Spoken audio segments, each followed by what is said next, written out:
Welcome everybody. Today we're going to be meeting with Norm Dequier. He's one of our instructors here at DQ at Aviation Performance Solutions. He'll talk a little bit about his background as we go through the interview. But remember, the underlying question in the series always is, as a pilot, are you prepared to deal with an unexpected airplane upset on its way to a fatal loss of control and flight accident? So let's go ahead under the theme of that concept. We'll just go ahead and jump right in.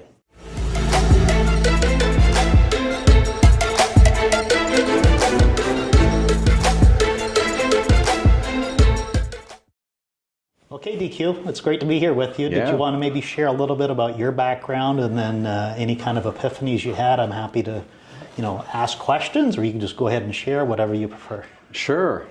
I'll just start with, my background. So I joined the Royal Canadian Air Force when I was 18 years old. Never been in an airplane before until I flew to aircrew selection and was fortunate enough to make it through the program. Did well and actually fell absolutely in love with the idea of all-attitude flying. That's when my true passion for aviation came through. Was the first time I went out and did an aileron roll in a loop. My first tour was being an instructor, and that's where I kind of fell in love with the idea of instructing, because I really got a lot out of being able to convey understanding of aviation to people. And obviously in a military training environment, that involved a lot of detailed work surrounding stalls and unusual attitude at the time is what we referred them, but really it's upset type conditions, and how to properly handle an airplane in order to recover from those types of things. My career went through a few changes after that. Short tour, combat support, tours with the Snowbirds, which was a lot of fun, some really good, interesting, challenging flying. Very short stint doing air shows with the Northern Lights aerobatic team, flying the Extra 300. And then I ended up moving over to the Middle East for 15 years, which that was an interesting instructional challenge in the sense that the students that we were flying with, English was a second language. And so the whole concept of link, trying to make things understandable to them and relating it to something they've done in the past, became extremely important to try to accurately inform them. And then I found myself looking for work. I'd moved to the United States. The idea of charter and airlines never really appealed to me. My passion has always been either instructing or the all-attitude environment. And I picked up a passion for safety while I was in Saudi Arabia as well. So I stumbled across APS, and the more I read about what happens here, the more I thought, I really feel like I have been made to work here. And once I met the team, went through the tryouts and stuff for the interview processes and got selected, I really felt like I landed exactly what I wanted to do for my last phase, if you will, my last career in aviation. And then I went through the training program, 2.5 days. The actual program that customers get, right? The actual customer journey, yeah. So you come in and the first thing that you do is you sit in there and you go through the customer journey. So the same briefs, the same flights delivered the same way. And after teaching in militaries in excess of 25 years across piston, turbine, and turboprop aircraft, didn't think I'd have much to learn, and was really surprised that I learned a lot. And some of it was the granularity. It's the breaking things down to the very, very early stages of aviation, the formulas surrounding aerodynamics. And in many respects, I gained a lot of admiration for the design of the program, because I'd worked with syllabi, I'd designed syllabi, and I really could see the building block approach and how it takes aerodynamics in small digestible chunks that people can easily understand, they can easily relate to, and you jump into an Extra 300 and that aircraft is an absolute beautiful platform for demonstrating aerodynamic principles. And so the learning curve, although it wasn't as steep for me, for someone who's never experienced the all-attitude environment, it nevertheless was there. So that was a real enlightening moment for me, going through that part. So I just realized my phone's right here. So you went through the qualification program, which is quite extensive as an instructor. Maybe you can talk about that a little bit, and then maybe chat about, if you can think back, because it's been a few years now, think back on that. What were some of the aha moments you had as a UPRT instructor, but maybe also some of the aha moments you're seeing in your customers or your graduates that you took through the program? So you want to jump into some of that? Yeah, that's a really fun thing to talk about, actually. And I sometimes when I'm briefing some of the missions with customers, I go through this because it was quite an experience. So you get hired, you go through the customer journey, you spend a week to 2 weeks learning how to fly the extra 300, and that's just standard type instruction, although you're doing some aerobatics, which are very interesting to behold and go through. And then you get into the learning the core concept, which is 4 briefs and 4 missions. That's it. And I was told it was going to take 4 weeks.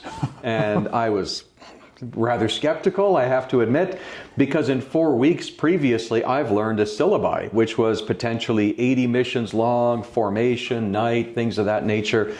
And I just couldn't see how this would take 1 week for each mission until I started doing it. And when I started doing it, you start to realize that unlike conventional instruction, where the idea is take a student in an airplane, talk to them about how to do things in that airplane, show them, have them practice how to do it in that airplane, and then debrief and move on. This was completely different because this is now talking about aerodynamic principles, behaviors of airplanes, what's going to happen cognitively, the human factors side of it, the emotive responses and all of that, but not in an extra 300. We're just using the extra 300 in a tool and helping people understand that their airplanes will do this as well. And once you get your head around that, you understand that there is actually a lot of very nuanced delivery in how we do the instructing here. And I mean, once you embrace that, it's actually a really fun challenge to go through. The epiphanies, you pretty much find out that there's 2 or 3 things on every mission that are just the golden moments, you know, the ones that certainly for you or the customer that impacted me, okay. But the ones that impacted me impacted the customer. Like mission 1, doing that sustained stall and zoom maneuver, you know, the whole, and customers, I see this all the time, and I love this debrief to go, it's one thing to sit in a classroom or to read a manual that tells us that stalls is not about attitude, it's not about airspeed, it's all about angle of attack. And it's like, yeah, okay, and we all say, okay, we understand this now. And then you go in an airplane and you put an airplane into an attitude where any customer who is honest with themselves realizes that they would be pulling, and you convey to them that they're in a stall. And it's so counterintuitive to them. So that was a big one. Mission 2, the skid, I did some soul searching. After I did the skid, I did some serious soul searching because I had to admit to myself that I had used skids in the past. Now I would dive the nose, I would increase airspeed, and they were airplanes that they were designed to do some of these maneuvers, but nevertheless, I had convinced myself that I would feel the stall coming. And so therefore I was safe in what I was doing until I went up and did it in an extra. And then I sat down and was like, I wonder how close I got sometimes. And I've had several customers, especially the ones that really take the training seriously, that after doing the mission on slips and skids, they'll sit down and they'll just, you know, you could tell that there's almost this haunted look where they're like, wow, I had no idea. Yeah. And that's a great one. It's so good to see people understand that the threat is real and the threat is there for all of us. It's just lurking in the background, and as we gain experience, as we fly more hours, as we get away with things, we start to convince ourselves that we know what's happening, and so it's going to be safe. So one of the things that, you know, we talk about in some of our webinars is about what we hear all the time about, hey, I got 25 years, 10,000 hours accident free, I don't need this. Well, the way we address that in the webinar is, well, so does every person who died from a fatal loss control and flight accident just before they hit the ground, right? And so none of us are immune, like you had talked about. And the thing is that it's a massive gap or deficiency in the entire training system itself that allows loss of control to be there, because it really is unnecessary. Absolutely. I mean, the training gap isn't new. It's not only been here in the last 5 years. I mean, this training gap has been the whole time we've been training. And it comes down to militaries teach a far more dynamic type of environment because of the nature of the task that they're preparing their pilots for. And obviously that entails more expensive airplanes that are capable for the all-attitude environment and things of that nature. And so from a cost analysis perspective, it seems counterintuitive to want to do something like this for everyone. Right. And it's almost like we adopt this sense of, let's just accept the risk. Right. Let's just accept the risk because it's not going to happen to many people, but it will happen to some. And when it does, they will very rapidly be overwhelmed. And that's what we see. I mean, I see that every single time I go fly. Yeah. There's an event that will happen where the customer will reflex, react. It's an impulse. It's a survival impulse where they will do things which feel correct based on where they normally fly, but which is absolutely lethal when something like this were to happen. Yeah, no, absolutely. So let me think. So you talked about what you recognize, what the pilots recognize, what they know, what they don't know, that it's not personal. It's about the training system. So how about any kind of final words of wisdom? So in this series, we're not trying to sell anything. We're trying to help people get educated on upset prevention and recovery training and why perhaps they should seek out this type of training. Do you have any thoughts on that? Yeah, so I've just spent the last probably 4 weeks trying to educate myself in much, much more detail about the whole history of this development of UPRT and stuff, because 6.5 years ago when I first heard about APS, I had no idea what LOCI and UPRT stood for because it was not something that I ever paid attention to. And I've been on this journey for 6.5 years and there still feels like there's so much to learn, but I didn't feel like I properly understood the history of it. And I'm like, I've been doing this for 6 years and I don't understand the history of it. It's the knowledge that's lacking. It's simply going out there and trying to do a bit of research and understanding it, because if you start looking into it, you start seeing that the NTSB has been talking about this for, well, since the year I was born, 57 years. They've been talking about training for dealing with unusual attitudes and upset conditions and stuff as being something that's lacking in the pilot community.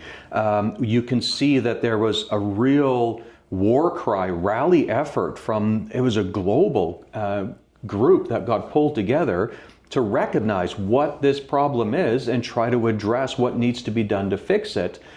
But then everything just kind of gets left to an individual to make the decision. And so the information, I think, is key. I think if anyone actually firmly sits down and starts to look into this, you start to realize that, hang on, this is a big deal. This is serious. And as soon as you realize that, then if you're safety conscious, what do I do about it? Right. The caution then is make sure if you're looking for someone to teach you, make sure that person knows what they're doing, because it's very much an unregulated industry. It really, really is. Okay, well, that's great. Well, I think that's really helpful. Well, thank you. Yeah, no problem. Appreciate your time. I'm sure that's going to be very interesting. It's a long one. We'll just leave it as one big take. I think everybody's going to enjoy that. Cool, it was fun. Thanks for your time. No problem.